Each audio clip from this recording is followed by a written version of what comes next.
पालक पेंडी किंवा देठासकट पालक असा इथं अमेरिकेमध्ये ज्या गावामध्ये मी राहते तिथं फारसा मिळत नाही, अगदी क्वचित मिळतो. तर अशी पालकाची पानं तोडून प्लास्टिकच्या बॅगेमध्ये पॅक केलेली असतात.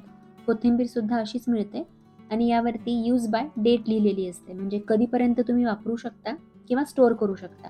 पण कितीही म्हटलं तरी पालेभाज्या प्लास्टिकमध्ये स्टोअर करू नयेत. एकतर त्या लवकर खराब होतात, सडून जातात, शिवाय आरोग्यासाठीही चांगलं नाही. तर काय करायचं? इथं मी तुमच्यासोबत एक इको फ्रेंडली आणि खिशाला परवडणारी मेथड शेअर करते.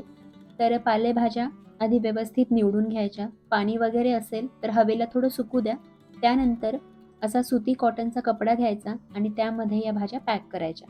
तर असा कपडा आपल्या घरामध्ये असतोच. शक्यतो पांढरा असावा, रंगीत नको, त्याचा रंग भाज्यांना लागू शकतो म्हणून. तर असं कपड्यामध्ये गुंडाळून ठेवल्यानंतर एखाद्या प्लास्टिकच्या किंवा काचेच्या डब्यामध्ये भरून ठेवा आणि हा डब्बा फ्रीजमध्ये ठेवला तर कोथिंबीर आणि पालक 8 दिवसापर्यंत अगदी व्यवस्थित राहतात.